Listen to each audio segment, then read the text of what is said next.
Hello and welcome to Down the Slope. We are recording the day after, 24 hours after Hibs sealed their place in the Premier Sports Cup final with a comfortable pumping of Rangers 3-1 at Hampden Park. Harry, are you happy with that? Do I look happy with that? But don't ask silly questions. Liam, are you happy? For every time there's a Hibs podcast and we hear that for the next 2 months, it's going to happen every week, man. Class. Liam, are you happy? How the fuck am I going to follow that up with something? I'm absolutely delighted. I'm over the moon. Thank you for asking. Greg, how you doing? I'm good, aye. Couldn't see the pitch for the Sea Orange yesterday, so might have missed some of the game, The future's bright, the future's shite. Fact. What a day. But Ian, how are you doing? I'm good, mate. I'm good. I'm very, very good. Oh, what a day. What a fucking day. Probably not going to be our best sound quality podcast. I think all our throats have seen better days. But Harry, how was your day as a whole? We'll get on to talking about the game itself, but it's right up there, isn't it? I'm not being dramatic, mate. Like that yesterday was genuinely one of the best days of my life. I had such a quality day. I spent it with people I love and care about, and but not the Hibs. Not close friends, just no close friends, mate. No close friends. You're better than that. You're better than that, of course. But yeah, no, mate. It was. I don't know if it was magnified for the fact I've not been to a game in ages. I don't know if it was magnified by the fact that Hibs were pish for a month beforehand. But yesterday was everything. It exceeded my expectations that were already pretty high. Like I was walking to the game, I literally said to my mates, "Here, if Hibs go and get pumped today, then who cares? I've had a good day. I've come up. I've no wasted my time coming up for London to watch it. Like I just wanted to have a good time, and I did. And then Hibs made it even better, mate. Unreal." Yeah, Liam. Even before 4 o'clock, day was a success to that point. Look, I sat here the other night and said I was confident, and I was confident. I was still confident yesterday going into the game. I still felt like we had enough, but the day itself, getting absolutely fully it in some shithole of a boozer in Rutherglen before the game, 4 or 5 pints of very questionable Guinness, and then 4 or 5 Venoms later, and I was walking up to the ground thinking that we'd probably take 5 or 6 off them. Disappointed it was only 3 in the end, but quality day out. I think in terms of where days out rank for me with Hibs, I think 2016 final, obviously number one. Probably 2007 League Cup final. That's probably coming close to pushing into the bronze medal spot for me in terms of a game yesterday. To be 3-0 up when we were, was just, it was so good. And the day it was quality as well. Yeah. Very good. Sorry for interrupting, Liam, but just before you move on, can you just tell us about the burger that you ordered yesterday? Oh my fucking word, man. So there's this thing on the menu called the Big Boss Burger, right? And I was out the night before. I was out on Saturday night and I'd been drinking on Friday as well. So it was a wee bit rough yesterday. No food had passed my lips in quite some time. So I thought I'll settle into a Big Boss Burger. All I can describe it as is a really soggy Rustler's burger with some onion rings wrapped into it, and genuinely the most undesirable yellow chips I've ever seen in my life. And my stomach yesterday was not in a good way, and it's not been in a good way all day today. But that's enough about me and my stomach. Greg, good day, but more importantly, your scan actually looked all right. Aye, if we ever get back there, I would highly recommend the chicken goujons, or a 10 out of 10. Yeah, someday. Generally, probably the third best day support Hibs ever. Sure. So what's your number 2? We all know what number 1 is. Probably the same as Liam's, to be honest. If I just have a cup final, first trophy I'd seen us win. So yeah, I would definitely say that was number 3. Just the whole day, it was class because my mum was there as well. She doesn't usually get to many games, so it was class on her there as well. And to be honest, walking up to Hampden, scalping them and them pissing off with 10 to go was incredible. Inject it into my veins.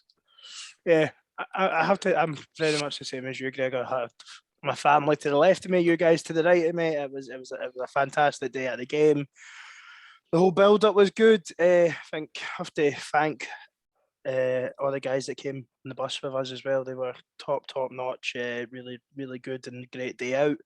And then I think to be honest, she just touched on the bus. The DJ was an absolute helmet. Well, to be honest, see, if you were on the bus, you can stand witness to me. I asked people if they wanted song requests, and then every 10 seconds, some grouch in the back row kept on, Harry. I wasn't even calling you Harry, I was calling you Specky, to be honest. So at least get it right if you're going to start coming for me. But I'll back them. But no, yeah, then I think for me, it's like, it's definitely probably the same as everyone else, probably tucked in that bronze medal position, but it probably runs 2007 close, just because, I mean, I was 10 at the time, so obviously knowing that Hibs, like, it's the first time I'd seen Hibs win a trophy, but for two entirely different reasons, it was two very different great days that I remember, and hopefully we've got another one coming up in the next couple of weeks that can squeeze right into that second place spot. But look, like you said, Liam, as we were all walking up to the ground, we were all well oiled. We were all extremely confident. I know I maybe wasn't the most confident last week on the pod when we were doing the preview, but by the time 10-4 came, I definitely was. Surely you didn't expect us to be 3-0 up inside 35 minutes? Nah, no, my wildest dreams. There's one of those moments though when you're turning around to folk on either side of you. I think maybe when the third goal went in, where it was even like, is this fucking real? Like, is this just like some fucking bizarre dream that I'm having that this put us 3-0 up at this stage? Nah, I did not expect it to be 3-0 up at that point in the game. I'd like, judging by the reaction of Rangers support, I don't think they expected to be 3-0 down at that point either. But they also didn't expect their club to die, so. Swings and roundabouts and all that. Got to expect unexpected. Got to be on your toes. Right, no, look, let's actually get into the game. Greg, about 10 seconds in, Paul Hanlon gets yellow carded for absolutely smashing. For actually showing something. Well done. It's about time we started hitting somebody like that. Do you think that sort of laid the marker for that Hibs weren't really there to mess about? I think it set the tone for us. I think that it showed that we weren't there to fuck about. We're not just there to make up numbers. Look, 4 defeats in a row. You want the team to come out and show something. And I think that's twice Joe Nebel's probably been what Rangers fan would call assaulted by a Hibs player. But to be honest, well worth the yellow. 10 out of 10. He actually strolled it yesterday, which was more surprising than the scoreline for me. But to be honest, like, Hibs were incredible yesterday. I could honestly sit for about 3 weeks talking about how good Hibs were yesterday. I will let someone else kick off for the first goal because I ended up like in the row behind. So, Harry Griggs teed us up nicely. Their first goal. What was it? 5? Was it 5, 6, 7 minutes? Something like that. 7 minutes in, I believe, mate. So Joe Newell whips the corner in. James Tavernier, as per usual, struggles with corners at Hampden, deflects off his chest. Martin Boyle's at the back post. Then what?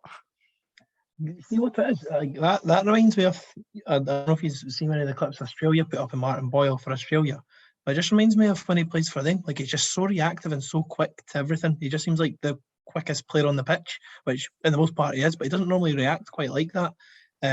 It's actually a really great striker's goal. Just because he's smashed it in from 2 yards out doesn't make it a easy goal for him.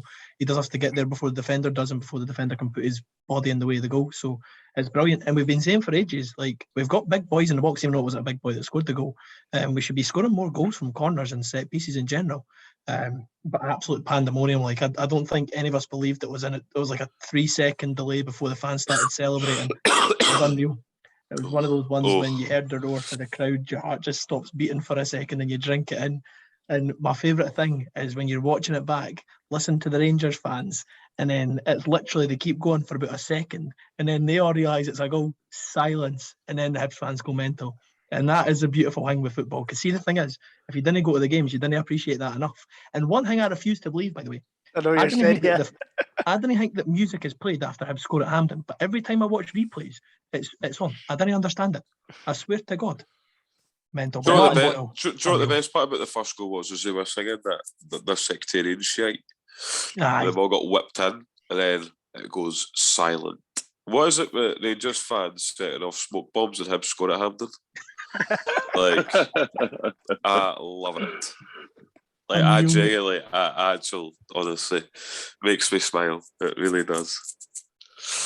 Liam, I don't know if you've watched the game back. Your boy Ryan Poitras very nearly got in the end of that corner. It was about a yard off his head. Now, I'm not saying, I mean, Martin Boyle getting a hat-trick's perfect, but, and we'll get on to talk about Ryan Poitras throughout the game, but that would have been a fucking perfect start if it had cannoned off his head and went in the back of the net. It's one of those ones as well where he's just running straight towards the ball and he's on a collision course with the ball. It's like when there's that asteroid that's like passing through the Earth's atmosphere and something just comes flashing into the asteroid and just bursts it into a million pieces. That's what it would have been like if the ball had gone in. It would have burst Rangers into a million pieces. But sadly, it wasn't. It wasn't to be Martin Boyle. So it wasn't to be Ryan Poitras, but it was Martin Boyle instead. Do you know what? Who cares, eh? Could have been 3 own goals for Connor Goldson and 2 of the other clowns at the back for Rangers. I couldn't cared less. It doesn't matter. It's just brilliant. I have to say, actually, I think there was a couple instances of it. I think maybe one before we scored and one after we scored. Now, there was some chat with people around us at the game as well saying that Macey doesn't come for crosses, but I thought, and I would agree with that in general, but I thought yesterday Macey done really, really well with cross balls, especially in the first half, then late on in the second half. And I actually we'll get to that. We will get to that. But I just want to highlight another fan media group over of Rangers Persuasion. Greg, you shared it with us, so will I let you do the honours? Because they just spent, I listened to 8 minutes of it and it was just ripping fuck out to Alan McGregor and singing the praises of Martin Boyle and Matt Macey. It was fucking fantastic.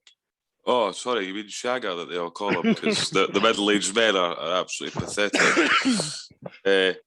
So Xander Clark's brother is on this podcast, and they were kind of bumming up Xander Clark a wee bit. Best, was it saving shots ratio in Scotland or so? I don't know. I'm not really into the facts and figures of goalkeepers. They were a bit critical whether he should come or not for the cross. I mean, to be honest, I don't give a fuck.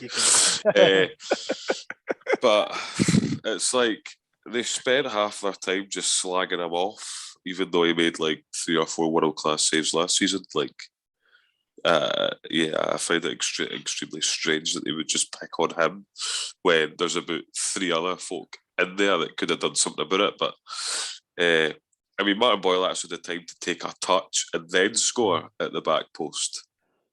It's just far too easy, isn't it? Right, Harry. One more thing I want to say about Alan McGregor whilst we're talking about him. He's known as being like the angriest man in world football. And my favourite thing, every time it zoomed in on his face, he wasn't angry. He was just dejected. And I love that we broke the angriest man in football and made him upset. I think that's class. On the cabbage. And I know, again, we'll get to the third goal, but I don't know if you have watched it back. You see his face just before the penalty, and he's like... He looks worried. He's like, what the fuck am I going to do here? Like, he's like, what the fuck is happening here?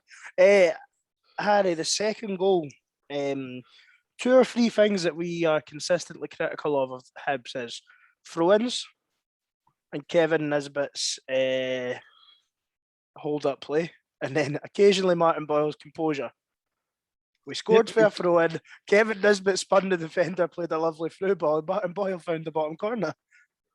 Mate, unbelievable. What a goal. And see, the thing, that's my favourite goal to watch back at the 3 of them. Obviously, 1, best goal we scored. 2, like, absolute pandemonium in the stands. Like, I go about deaf every time I listen to it back. Like, full volume, just inject that into my eardrums, by the way. Unbelievable. Like, see, the thing is, if you didn't go to the game, that's the moment that you missed out on. Like, that is, after David Gray's 2 goals, and maybe Stokes' second goal, that is the best goal I've ever been to live. That was unbelievable. Everybody went absolute tits. That's what football's all about. Absolute Martin Boyle wonderland. And see, the thing is with Kevin Nisbet, like, if he could play like he played yesterday on a consistent basis, then he would deservedly start every game for Scotland and he would be the superstar that we think he can be. I thought he was absolutely phenomenal. I think that he actually put the effort in and showed that he can be that top player that he wants to be when he's on his day. And what a ball through. And Martin Boyle, see, the thing is, because everything else that went so well with the goals, I feel like we're not even going to give Martin Boyle enough credit. That's a very difficult finish. And he puts it perfectly in the corner where the keeper can't get it. That guy's an absolute mug on the goal, but what a finish, Martin Boyle. I loved it. I thought it was a fantastic finish. I think that's a finish that, do you know, if I was going to back Martin Boyle to score from an area, that's probably it. I seem to remember him scoring, off the top of my head, I remember him scoring after about 15 seconds against Dundee at home. I remember in the first season on loan, he scored for that area against Falkirk, I think, on the last day of the season or something.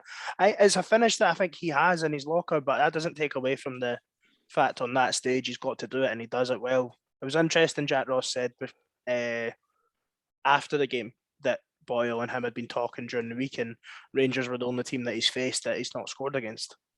Well, he fucking put that one to bed. Very much so. Liam, how impressed were you with the second goal? It was a lovely bit of stuff, wasn't it? Lovely bit of stuff. It was the one I enjoyed watching back the most on the bus last night. It was quite a long bus journey back, and I watched all 3 goals back. I think I watched that one maybe 10 or 15 times on the bus journey back because I'm that sad, and I really, really enjoyed it. Just enjoyed it, every aspect of it. I enjoyed Kevin Nisbet proving me wrong in some respects and actually showing that he can do a bit of the maybe not so glamorous stuff. I enjoyed the weight of the pass, I enjoyed the finish, but most of all, I just enjoyed the scenes afterwards. The scenes were absolutely fucking superb. I ended up below the seat that was behind me on my arse with my head in between the gap of the seat and the top part of the seat, whatever you call that, the backrest, I suppose. With 3 middle-aged men on top of me and a couple of yous, so that's what it's all about, eh? Great. Greg, that goes everything you love to see for Hibs, isn't it? Yep. I don't know if it's bad, but I picked out Taverni's positioning. I mean, I really don't know why he's over there. It just shows that Hibs worked it so well. Balogun's a good, 10-15 yards away for Taverni because he got spun easy, but that's okay because Balogun's son simply the best at his Nigeria when he first got called up to the Nigerian squad, so that's okay. He's allowed to be shite.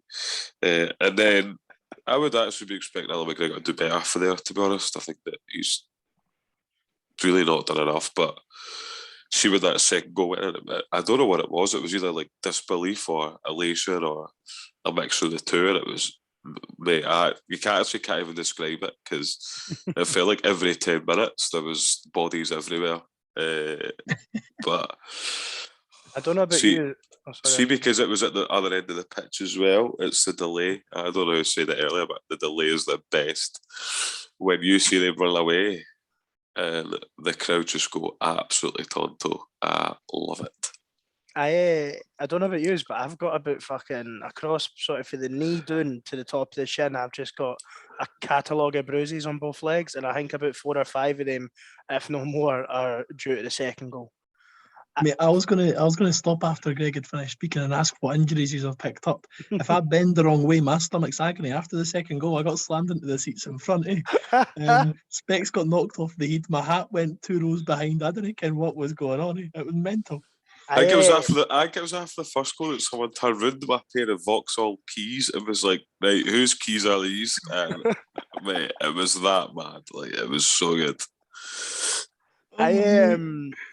At one point, I think it was the second goal, I had fucking Liam's pal basically up on my fucking shoulders. That was interesting.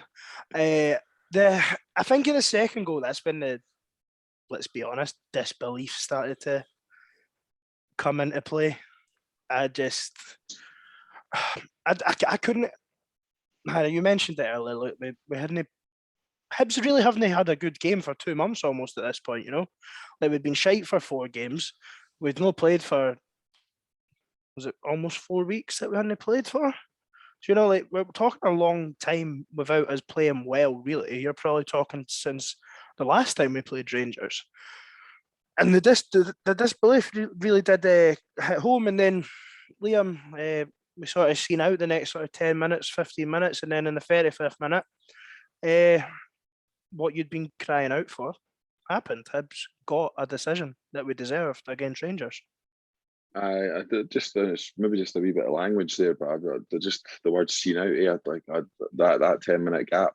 I think one thing that needs to be emphasised is that at no point during the first half, or really the second half, did I feel like we were under insurmountable levels of pressure. No, sorry, I wasn't picking you up and saying that's what you're saying, but I just think just need to call the game for what it was yesterday. Like Rangers didn't lay a glove on us, like they really didn't.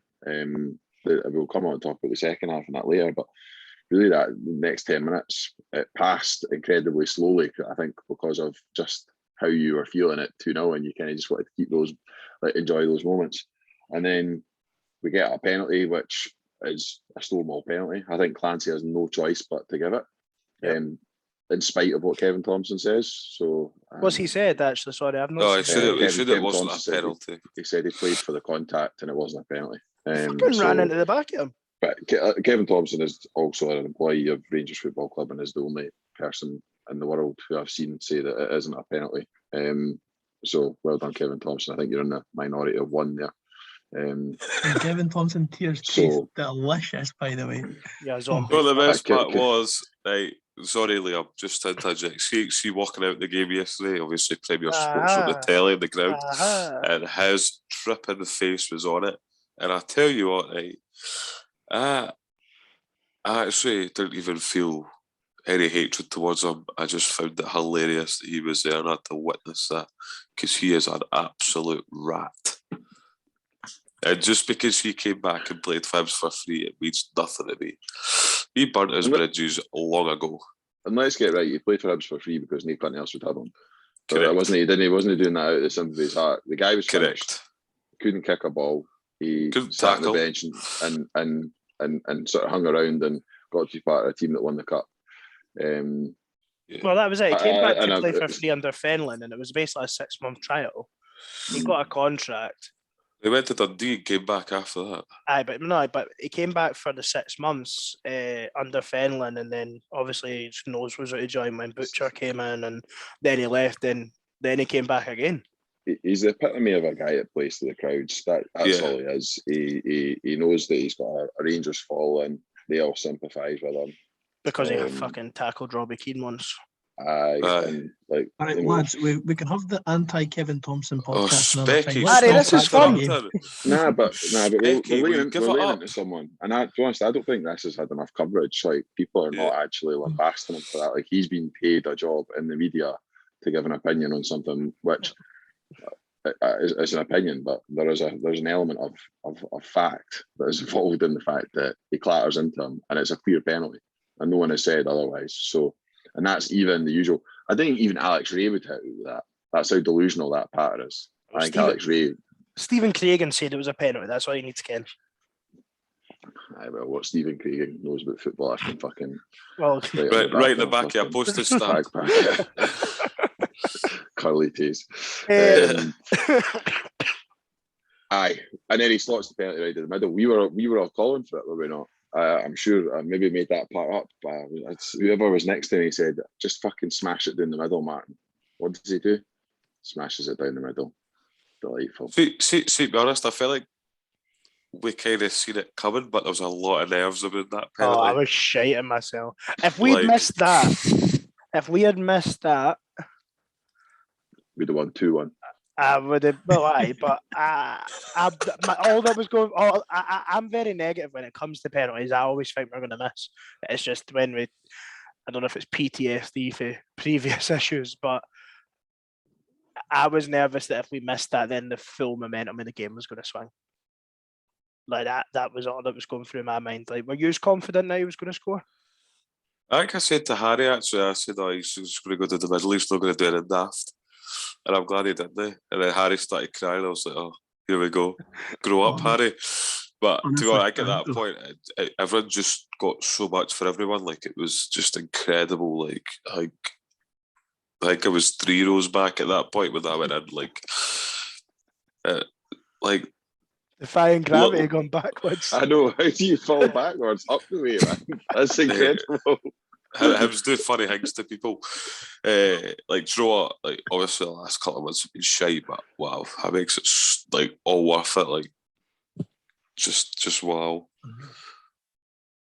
And just covering what Greg said there, that's the first time I've cried at a Hibs goal since the last time we put free pass ranges at Hampden. So I think there's a common theme here that ticks. I didn't understand what happens because when we scored in the cup final to make it 3-2, I didn't even celebrate. I just started greeting my eyes out.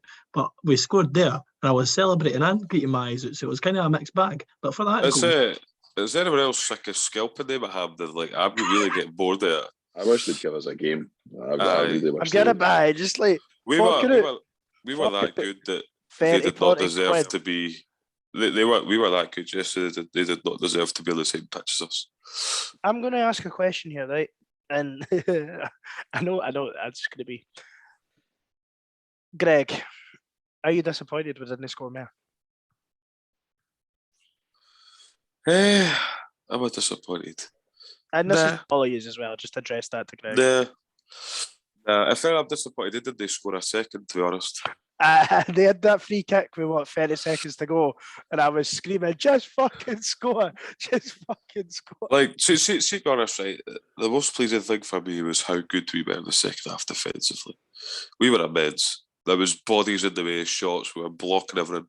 We were closing things down. I just think if a fucking Airbus 747 landed on the pitch, Jake Doyle-Hayes would have slide tackled it.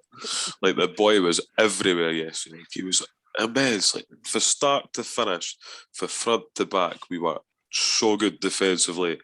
Other than Matt Macey didn't come for the cross. Well, this is. Look, let's not get too hung up on this, right? But no, absolutely not. I don't even want to talk about it. No. But we're not gonna. It's both players can do better there, right? Can't absolutely. They? Definitely. Like Macey has to be telling them to get it. Macey has to be saying it's his. But when Porteous doesn't get that, he's got to do better with the clearance. Yeah, no, absolutely.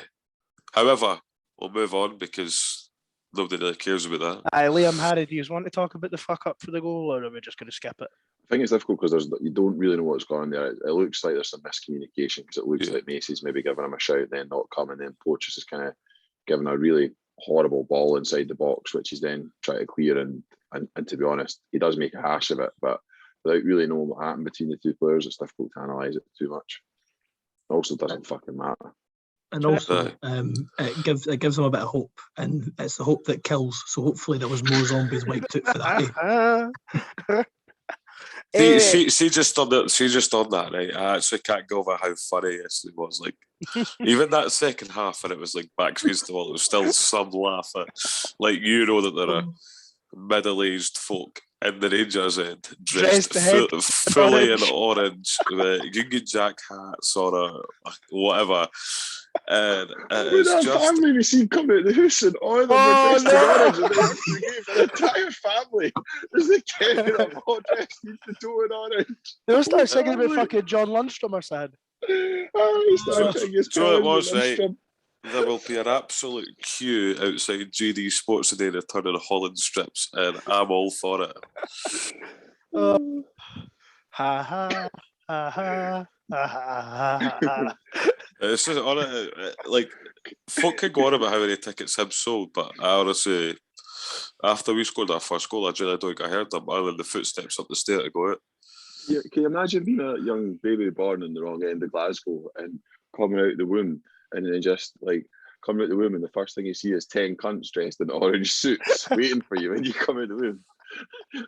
Hey, you just asked to go back in. Hey, like, nah, put me back. The one disappointing thing for yesterday is that I didn't get to see the bear on bear infighting that went on. That would have just topped it all off perfectly. Oh, but you don't leave a fellow bear behind, Greg.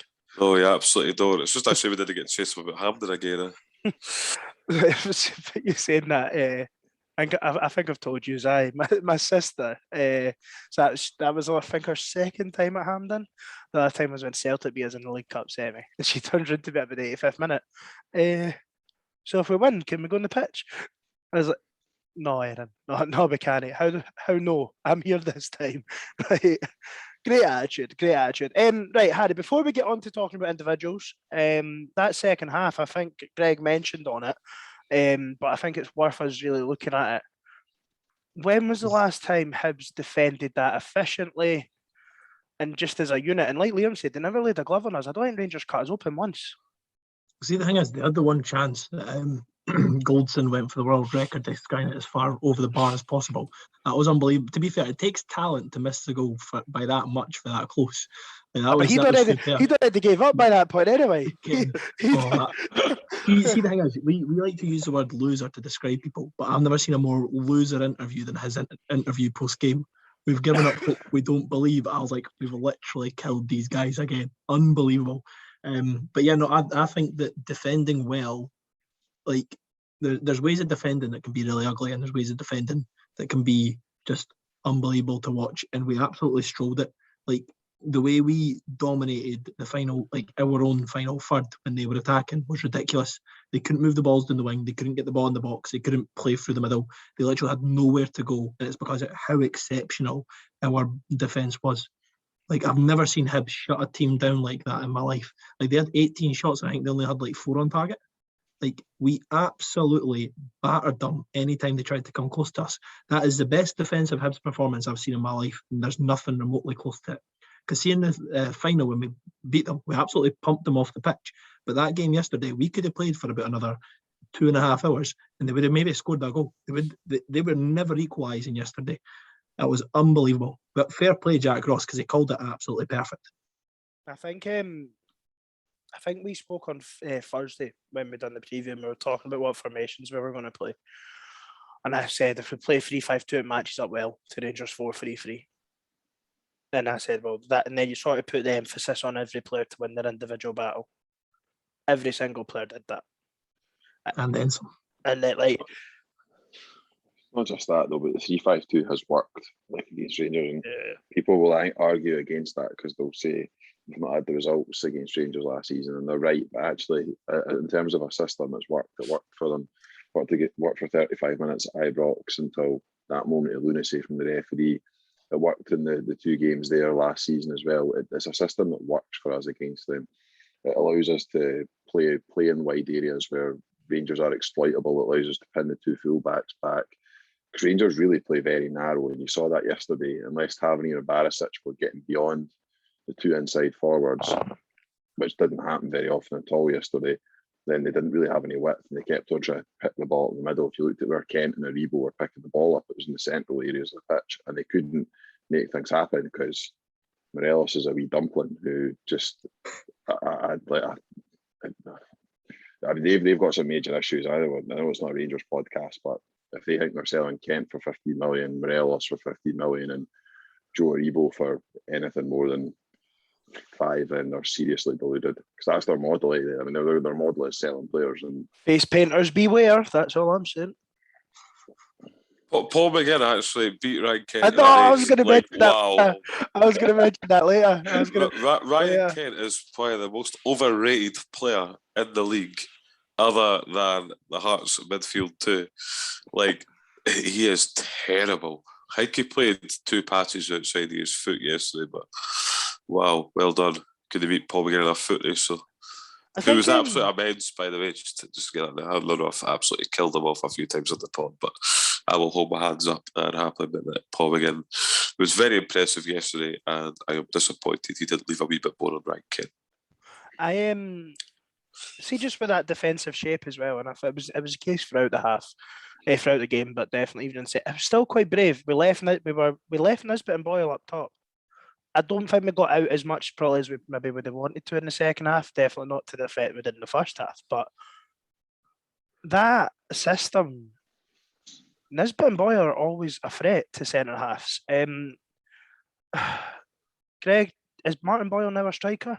Like Harry spoke last week saying that we need to find a way to get the best out of Martin Boyle. I think probably a year ago we would have said he gets lost down the middle, but we've seen the number of the volume of goals he scores as a striker these days compared to when he's wide. I think he can be quite flexible. Like he can play as a striker, but he does sometimes like to drift out wide and mix up, which I'm absolutely okay with. He can also drop deep and take on 3 or 4 players or whatever. Like I think playing him up front and giving him the freedom is exactly what he wants to do. He was so impressive. Yes, he was gliding past folk like they were training codes at times. Like the boy was incredible. I think that's probably better than Stokes' performance in the cup final in 2016. Like he was a man possessed yesterday. The drive, the ability, it's everything. Like striker, yes, because it gives him a bit more freedom. Whereas right wing back or right mid, I feel like he's easily shut out the game. So for me, he's a striker and it helps us with 12 front as well. Yeah. Right. Let's go on to our individuals. So we're all going to talk about two players, or two people, anyone to do with the club, about yesterday's performance. Do you know what? Fuck it. I'm going to go first. And the two that I'm highlighting are Paul McGinn and Paul Hanlon. Two players that have probably taken the most criticism this season, I would think. Maybe out with Kevin Nisbet. The example that Greg gave just a couple of minutes ago, Paul McGinn outracing Ryan Kent, who's supposedly rapid. Now, I think Paul McGinn's fairly quick, but that for me summarised just how good he was yesterday. And there was a few really sort of crucial tackles and blocks and stuff like that, because look, Rangers are a good team. We were the better team yesterday, but the Rangers are good at turning the ball over when we have it and countering. And Paul McGinn was fantastic at stopping the attacks in their place yesterday. And Paul Hanlon, look, what's he been at the clubs now? How many years has it been? Is it 11? No. When did he make his debut? About 2008 or something? It was under Mixer, wasn't it? So, off the top of my head, I think that's one of his best performances in the Hibs play. On the back of getting his new contract.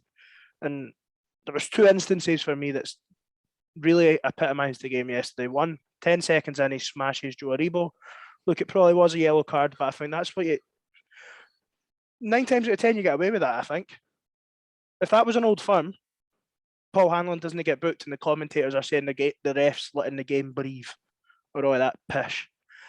And then in the 94th minute, Rangers launch the ball forward. It's in the centre circle and Paul Hanlon is up about double the height of Alfredo Morelos, smashes through the back of him and wins the header.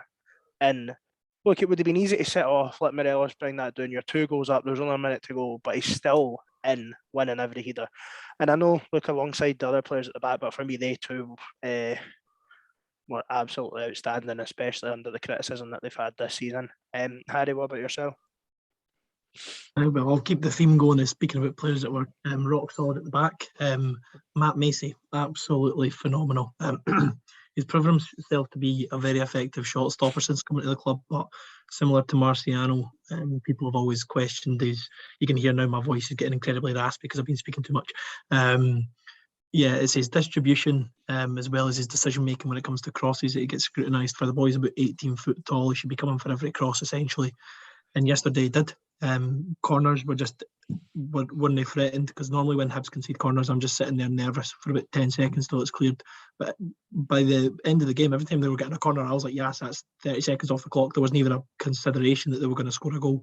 I realised they had the fox in the box, Goldson, and I knew he would do the job for Hibs and clear it away if needs be, and he did. I even thought his distribution yesterday was better than it normally was. I think with 3 at the back, it allows him to have the extra options to roll it out as opposed to attempting to kick it, which we all know isn't his strength. I thought Macey was absolutely exceptional. And I think a couple of times this season he's been pretty poor with reading the tempo of the game. A few times he'll not distribute quickly enough, or he'll hold on to the ball too long, or towards the end of the games he'll get the ball out too quickly. But I thought he read the game perfectly and he just had a really good game. We'll just forget about the wee 2 minutes that never existed in the match because he didn't cover himself in glory there, but I think that was just a miscommunication and we won the game, so who cares. But let's not do that again, Matt. Second player. I don't believe I said it on the pod, which is making me kick myself, but on the bus on the way up I was like, he's the closest thing we've got to Kyle McGuinness. I wouldn't hate seeing Josh Campbell start, and I thought he was absolutely phenomenal. I think his energy in the middle of the park, even if he didn't play well, he did play well on the ball, but even if he hadn't played well on the ball, like he was just chasing everything down. And even at the end of the game, he went on about a 40-yard run with the ball to get it into the corner. He just played with absolute passion. And I think something that Greg's touched on a lot is the players, when we're not playing well, they tend to just be downtrodden, deflated, and they just don't look like they've given anything. And like, you couldn't have ripped that boy's top off yesterday. He played for the team and he has scary amounts of talent. he is an absolute superstar. But genuinely, I think that we've got a very good young player in our hands there.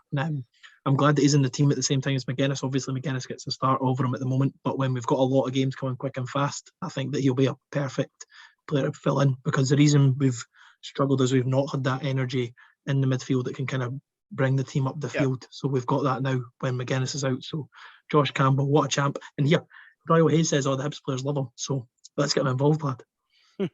Greg, you want to talk? So I've taken your normal, the defensive side of things, but you also love slick, silky football, and I believe your two players you want to talk about are in more advanced roles. Thank you very much, Harry, for mentioning Jake Doyle Hayes, because he is the number one player on my list.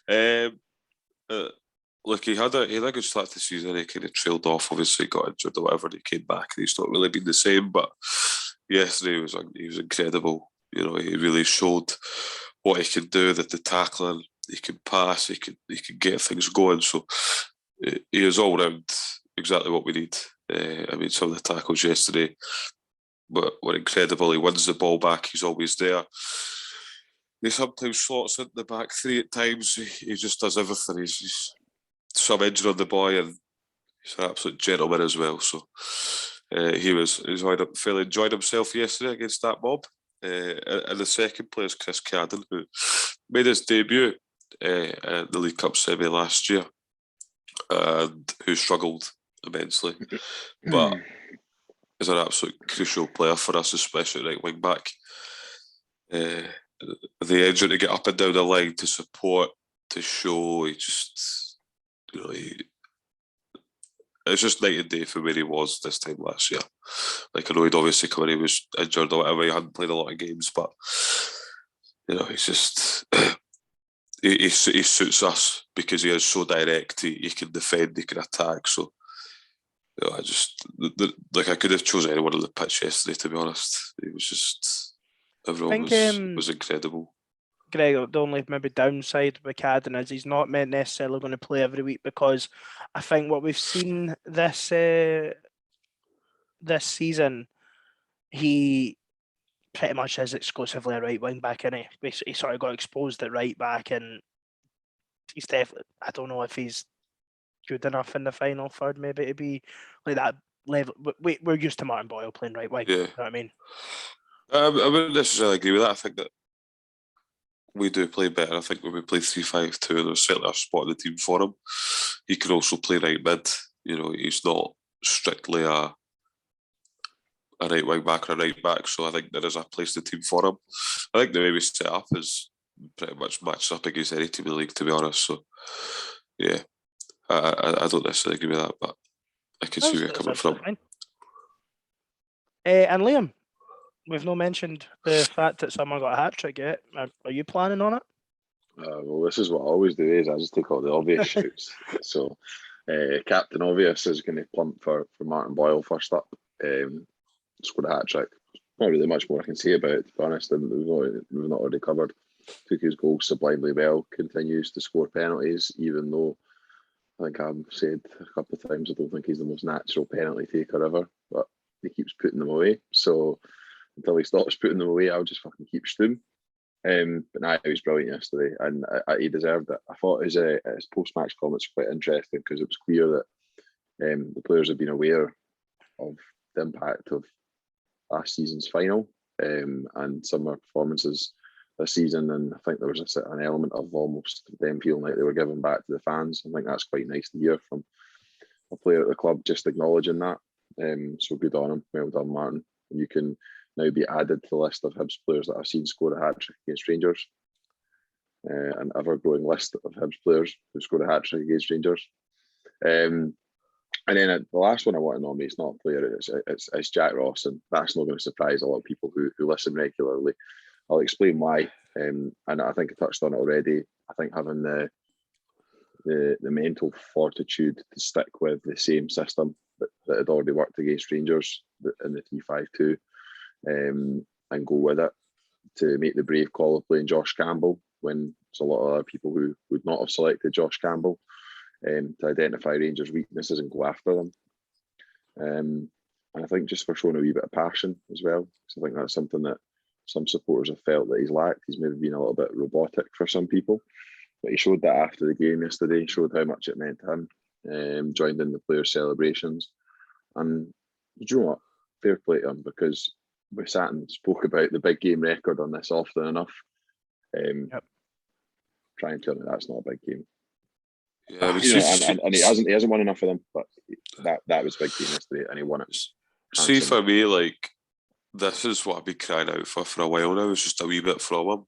And I think after the third goal, he just turned round and he just put his fist in the air, and I love that. And then at full time, he was loving it. He was getting involved, and it's night and day for what we've seen before. Like, I think we spoke about it enough that his comments after he just gave a Ibrox where he kind of threw Poch under the bus. But yesterday, it was like he was a man possessed as well. Like, he was buzzing, and that's what you want to see. You want to see that passion and that drive for your manager. And like, we've had a shit few months or whatever, and it's been tough with COVID and whatever, but that yesterday was like incredible, unbelievable. Yeah. See, just with Jack Ross, for me, like Greg and myself and a lot of the fan base, we have been critical of Jack Ross at times, but it felt like, and I think this started with Jack Ross's press conference during the week, they must have spoke about it. But I know, like, we were critical of his post-match words, sorry, at Ibrox, but he came out during the week and he highlighted the media driving the narrative about Porteous. He said that they addressed it in the dressing room after the game, and they so look, what he said to the media was something totally different, but as long as they sorted out in the dressing room, that's all that matters to me. Then his pre-match interview I watched back yesterday evening, very, very good. His post-match interview, very good. Even that little dig almost at the SPFL at the end of it, around the fixture catalogue that's going to be coming up now as well.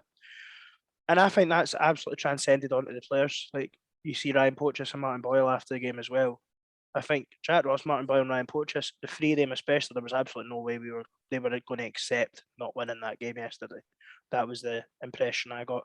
Harry, what were your thoughts with Jack Ross yesterday?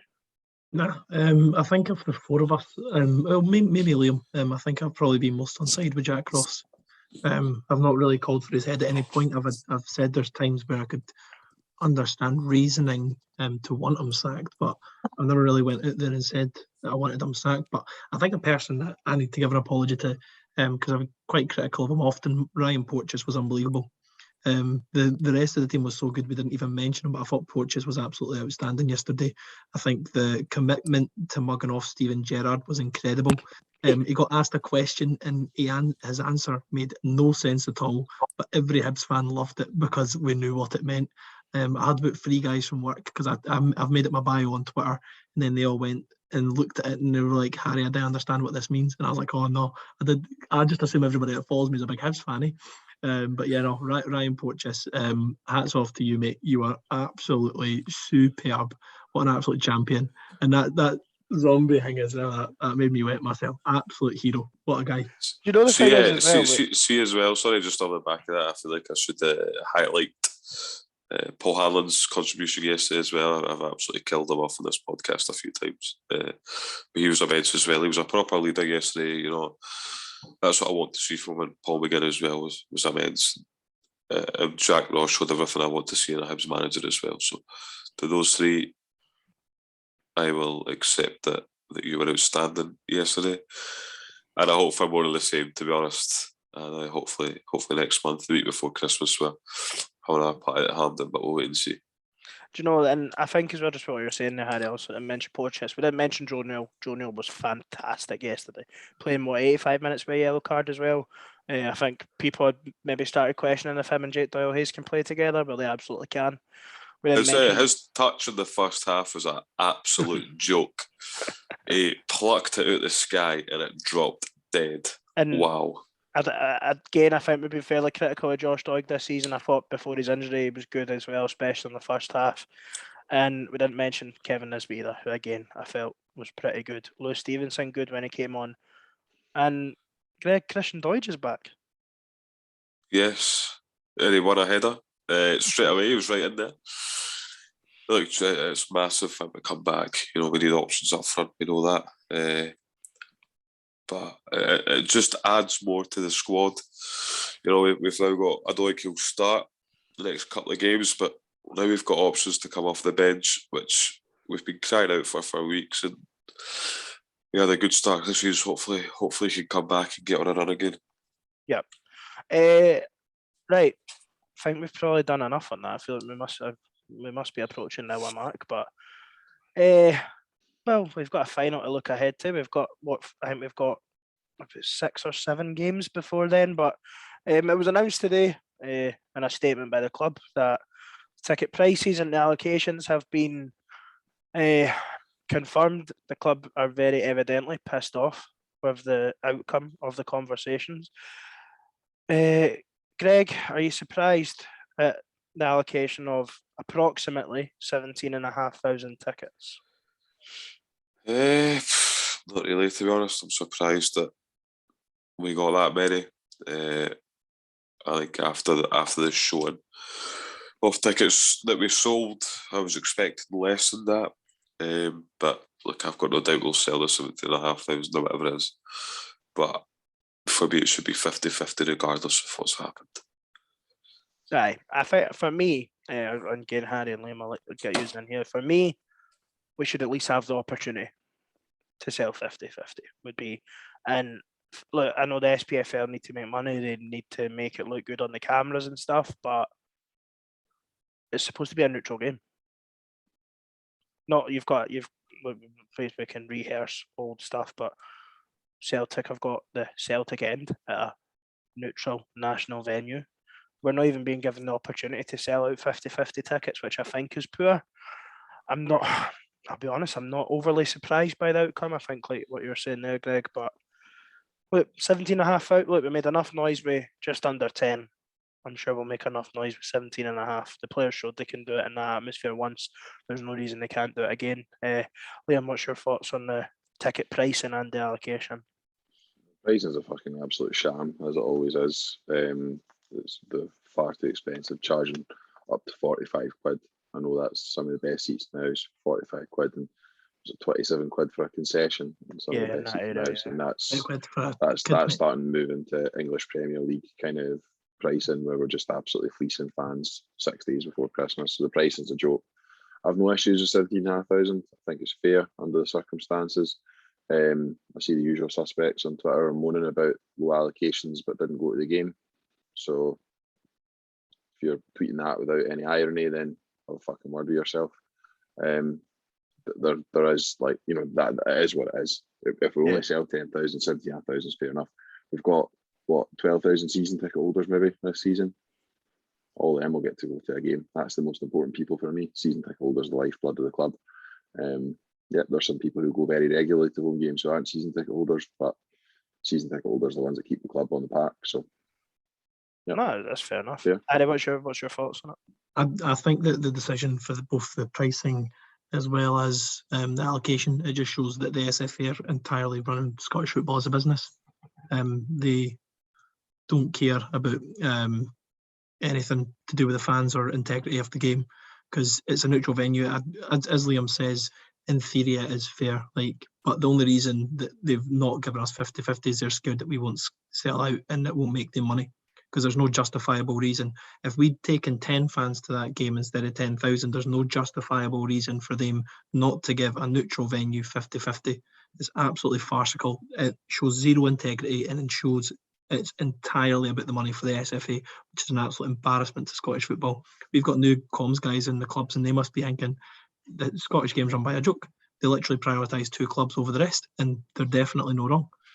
It is an absolute embarrassment to Scottish football. Imagine watching a national final being from a different country, and you can see that there's that, see if it's against St Johnstone, fair enough, because they'll sell it, their reallocation. But when it's a massive club like Hibs, there should always be the option to 50-50. But as Liam says, the folk that didn't go to the semi-final, they didn't have the right to complain about not getting into the final. Yep. Nowhere near the right. Because see, the thing is, fair enough, if you didn't want to go because of COVID, entirely fair. If you didn't want to go because of ticket prices are unacceptable, entirely fair. But you need to hold that same energy for the final. You didn't magically that doesn't magically go away because Hibs are in a cup final. If you can go to the final, you can go to the semi-final, and that's my opinion on that. Yeah, I think what you're saying is fair, Harry. Like you're saying, we're a big club or a massive club, and maybe it's that time. I feel like the club are starting to act like that. I think Ben Kensel, Ron Gordon, and stuff. They're not taking things lying down. I think they're communicating well with the fans. I feel like they're trying to act like a club where we expect to be. How many times in the past have we seen maybe Hearts and Aberdeen push back on things and be vocal with things? I think the club are starting to do that as well. And I hope that yesterday will go a long way to doing that. Maybe the fans really start getting on board, because we know this season's been poor so far. We know the attendances at Easter Road haven't been great, but we've just pumped the league holders at Hampden, and our next home game is them. And I hope that Easter Road is as close to sold out as possible to get it right, fucking up them and all. And look, we've got Ross County on Wednesday night, but we've already previewed that fucking 2 or 3 times on this podcast. So we'll just quickly go through it, and we'll just... Important game, Greg, innit? Got to try and keep the momentum going. Do you expect us to go up to Dingwall on Wednesday night and win? To be honest, all I care about is getting over this hangover today.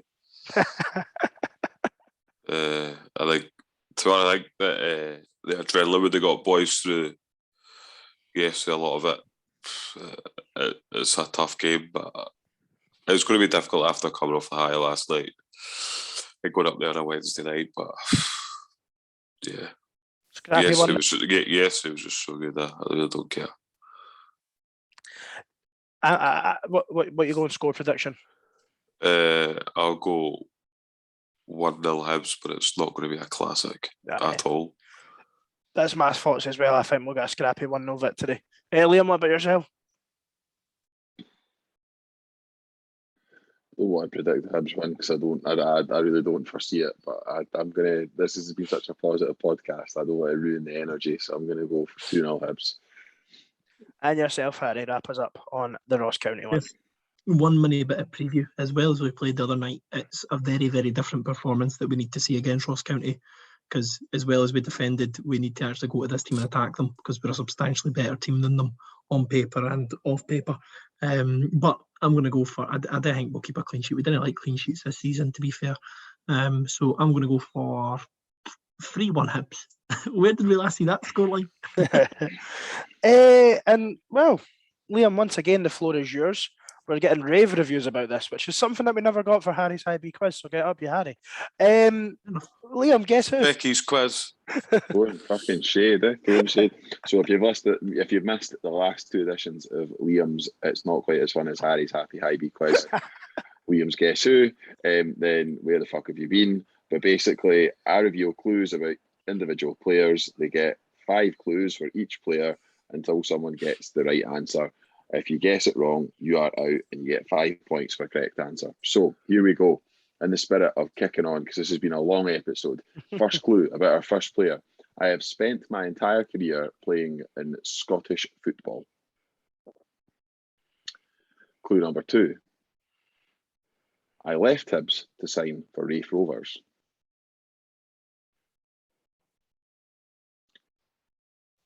Clue number 3. I have played in the Premiership, the Championship, League One and League Two in Scotland and represented Scotland at under 17 level.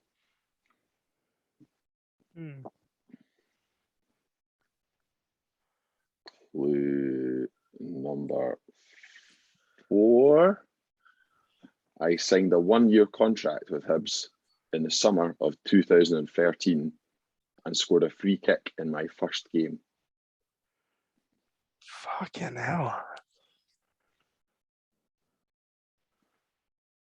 Oh. Clue number 5.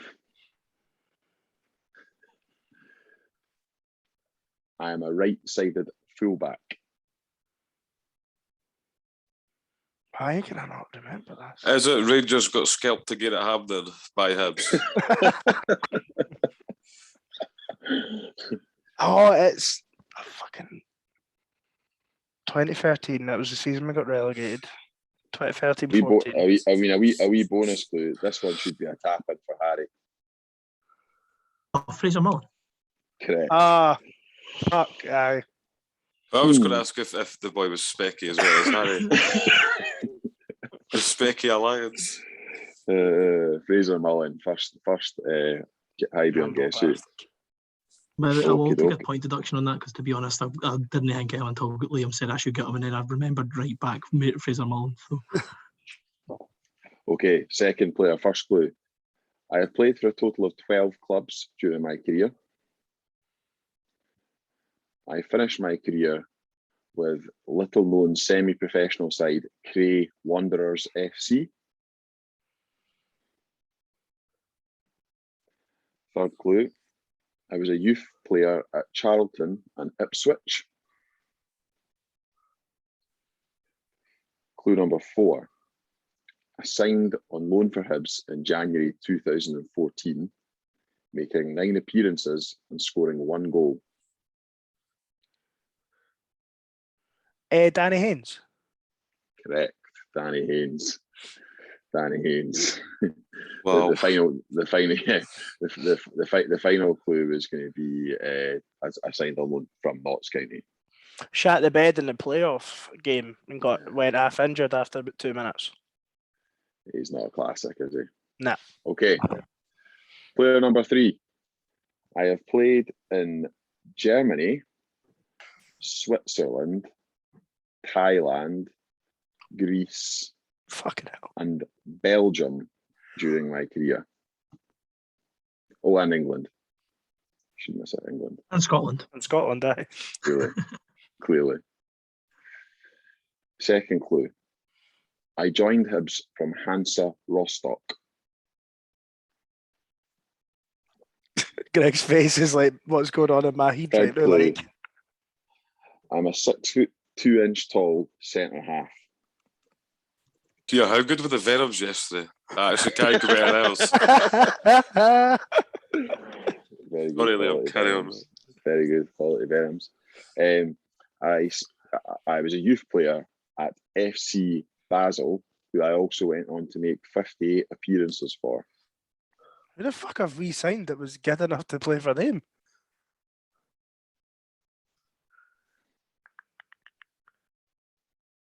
Was that the last clue? No, this is the last clue coming up. I was signed by John Collins, who later deemed me surplus to requirements and moved me on. What was his name? What was his name? Yeah. Give you a year as well. 2007, did you say? 2006. 2006. I played in Germany, Thailand, Switzerland, Greece, China, and Can I make an observation to say would he been signed by Mowbray if he was signed in 2006? Because Mowbray was still manager at the start of that season. Just saying. But I don't have a fucking clue who it is. Oh, he was one of the names that I'm pretty sure on Twitter when we tweeted out who's someone that you forgot, like who's someone random that played for Hibs. I'm sure he's one of the names that was said. I've not got. I can't remember it off the top of my head. So he would have been a member of the cup winning team. No. Year after. So I said he got put in the January. He left in 2006. Oh, he left. Right, sorry, right. For all season. I've not got a fucking clue. Honestly, I've not got a fucking clue. I'm gonna put my head through a wall when you say his name, like, because it's going to ring a bell. Hero, Umar Condé. See, I was actually thinking it, but I swear he was like a holding midfielder. I think he did play holding midfielder at least a couple of times, but he was. Because he was Swiss and played about once. 14 appearances, mate. Oh, Jesus. Right. Back then, we gave a game to anyone, though. Jamie McCluskey not still kicking about then at the start of that season? I think he might have been. Football manager legend, or even championship manager legend, Jamie McCluskey. Okay, I am. Actually, I'll start with a slightly different clue for this one. So I was born on the 3rd of September 1977. Oh, I've got it. I know it. I was really hoping he was going to guess there. Like, I was actually hoping he had it. Second clue, I've played in France, Belgium, and obviously Scotland. Third clue, I was signed by Bobby Williamson. Try to suss out, so it'd be 44 the now. So when Bobby Williamson, that would have been 2002, 2003. So he'd have been about... Is it Yannick Zambernardi? Correct. Yannick Zambernardi. Yes. Scenes. So that's it. We've all got one right, and then no contest. So tiebreaker. Right, final one. This is with the highest. This is high stakes it gets, really. Sorry for interrupting, but I think this is the first legitimate winner that we're actually going to have, because there's no bonus round. What are you trying to say? I'm trying to say easy attitude clown. You've got an asterisk beside your title, Greg. Right. Specky, man. Give it up. First clue of the final player. Apart from playing for Hibs, I have spent most of my career playing in the English lower leagues. Second clue. I wasn't particularly prolific at Hibs. However, my goal-scoring exploits have been better elsewhere. Sorry, can you just repeat the first question? Fucking music just started playing at my phone fucking randomly. The first clue is I spent most of my career playing in the English lower leagues. That's fine. I heard the second one. From playing Hibs, and they had the second one, more prolific elsewhere than being at Hibs. Third clue, I was born in Coventry. Chris Dagnall. Nope. I had to try it. I was going to say him, so thank you very much, Harry. You're welcome, mate. Fourth clue. Despite being born in Coventry, that is not the national side James which Collins. I have played for. Correct, James Collins. Well done. The last clue was about the transfer fee. Was it 200k? The much debated transfer fee. Yeah. So there we go. Sign where we're coming. Sign where the club is now compared to them. We're punting out 200k on any fucking Tom, Dick, or Harry these days. You won the quiz, but you lost points overall for fucking questioning my answer, my clues by saying that such and such didn't sign under this manager. Had Harry been in the hot seat of the quiz, you'd have lost instantly 20 points for trying to attack the quiz masters. Hey, I'm just highlighting the inconsistencies. Mowbray was still manager then in 2006.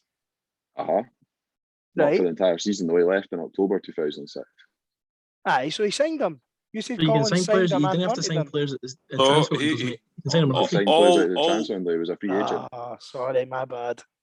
Liam actually also said that he was beside my name.